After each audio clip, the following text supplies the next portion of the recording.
আসসালামু আলাইকুম। দুপুরবেলার সিদ্ধান্ত হলো চৌধুরী রফিকুল আবরার মাননীয় শিক্ষা উপদেষ্টা মাননীয় শিক্ষা উপদেষ্টা বললেন যে 22 এবং 24 তারিখের স্থগিত পরীক্ষা একই দিনে সকালে এবং বিকালে হবে, যেটা আসলে ব্যক্তিগতভাবে আমিও মেনে নিতে পারিনি। কারণ এটা আসলেই সম্ভব না। এটা আসলে একই দিনে দুইটা পরীক্ষা দেওয়া এটা আসলেই সম্ভব না। আমার দৃষ্টিতে এটা কখনোই যৌক্তিক না, পুরোপুরি একটা অযৌক্তিক সিদ্ধান্ত ছিল। এবং এটা যে একটা অযৌক্তিক সিদ্ধান্ত ছিল সেটাই শেষ পর্যন্ত প্রমাণিত হলো এই সিদ্ধান্তটা পরিবর্তন করার মাধ্যমে। বর্তমানে এই সিদ্ধান্তটা পরিবর্তন করা হয়েছে, অর্থাৎ পরীক্ষার একই দিনে দুইটা পরীক্ষা হবে না, দুইটা পরীক্ষা 2 দিনে। যেমন 22 জুলাইয়ের পরীক্ষা হবে 17 আগস্ট আর 24 জুলাইয়ের পরীক্ষা হবে 19 আগস্ট। এটা কে জানিয়েছেন?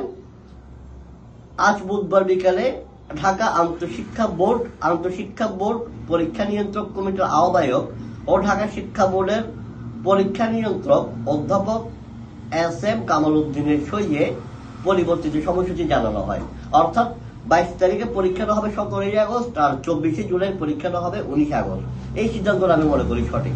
যেটা বলছিলাম যে একই দিনে দুইটা পরীক্ষা, এই সিদ্ধান্তটা পরিবর্তন খুবই কার্যকর একটা সিদ্ধান্ত। কেন দেখেন, যদি ওই সিদ্ধান্তটা থেকে যেত যে একই দিনে দুইটা পরীক্ষা, তখন দেখা যেত যে স্টুডেন্টরা আবার আন্দোলনে নামতো, এমনকি ওই আন্দোলনটা যৌক্তিক আন্দোলনও হতো। কেন দেখেন, একই দিনে দুইটা পরীক্ষা আসলে এইচএসসি লেভেলের স্টুডেন্টদের জন্য, এটা এসএসসি বলেন এইচএসসি বলেন, কখনোই সম্ভব না আমার দৃষ্টিতে। তাই এই সিদ্ধান্তটা যদি পরিবর্তন করা না হতো, একটা বাজে পরিস্থিতি দেশে সৃষ্টি হতে পারতো। খামাখা এটা নিয়ে একটা অহেতুক বিশৃঙ্খলা সৃষ্টি হতো, যেটা কাম্য না।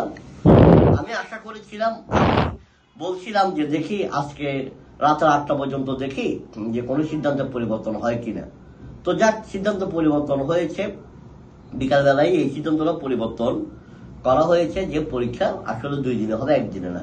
তো আমি আসলে বিশেষ করে শিক্ষা মন্ত্রণালয়ের কাছে আমার একটা অনুরোধ থাকবে, সেটা হচ্ছে যে শিক্ষার ক্ষেত্রে কোন একটা সিদ্ধান্ত নেওয়ার ক্ষেত্রে একটু, আপনারা যেহেতু যোগ্য মানুষ, আপনারা অনেক কিছু বুঝেন, আপনারা যোগ্য বিধায় আপনাদেরকে ওই জায়গায় কি বসানো হয়েছে, ঠিক আছে? তাই আমরা আপনাদেরকে যোগ্য মানুষ হিসাবেই সম্মানটা দিতে চাই এবং আমরা আপনাদেরকে যোগ্য মনে করে একটা অনুরোধ করতে চাই, সেটা হচ্ছে সিদ্ধান্ত নেওয়ার ক্ষেত্রে একটু প্রয়োজনে একটু সময় নিয়ে সিদ্ধান্ত নেন। কিন্তু এমন কোনো প্রশ্নবিদ্ধ সিদ্ধান্ত না নেওয়াটাই উত্তম। যেমন একটা কথা বলি, যে এর আগে যে পরীক্ষাটা পেছানো হলো 22 তারিখের, এটা পেছানো হয়েছে রাতের 2:30 বাজে। সময় নিচে এত বেশি সময় নেওয়া হয়েছিল। আমি আবারও বলছি, সময় নেন, সমস্যা নেই, কিন্তু আবার এত বেশি সময়ও নিয়েন না, যেটা আসলে কি, যেটা কারণে আপনারা প্রশ্নবিদ্ধ হতে পারেন। যেমন আপনার 2:30 বাজে পরীক্ষা স্থগিতের সিদ্ধান্ত, এটাও আসলে মানে কি, এটা আসলে আশা করি না আমরা, ঠিক আছে? এই সিদ্ধান্তটা আরো আগে আসা উচিত ছিল। যা হোক, তো যেটা বলবো সেটা হচ্ছে, দেখেন, শিক্ষার্থীদের ক্ষেত্রে কোনো সিদ্ধান্ত নেওয়ার ক্ষেত্রে এমন কোনো সিদ্ধান্ত নেওয়া উচিত না যার কারণে বিশৃঙ্খল পরিস্থিতি সৃষ্টি হতে পারে। কারণ শিক্ষার্থীদের রক্ত গরম, যে কোনো পরিস্থিতিতে দেখবেন তারা রাস্তায় নেমে গেছে, যে কোনো একটা সিদ্ধান্তের প্রতিবাদে তারা রাস্তায় নেমে গেছে। তো দেখা যাবে যে কি, অনেক সময় অনেক যৌক্তিক সিদ্ধান্তের বিপরীতে তারা রাস্তায় নামতে পারে, আবার মাঝে মাঝে তারা কোনো অযৌক্তিক সিদ্ধান্তের, অনেক সময় দেখা যায় অনেক অযৌক্তিক সিদ্ধান্তের বিপক্ষে রাস্তায় নামাটা স্বাভাবিক, নামতেই পারে। কিন্তু অনেক সময় দেখা যাবে যে তারা অনেক যৌক্তিক সিদ্ধান্তের বিপক্ষে রাস্তায় নামতেছে।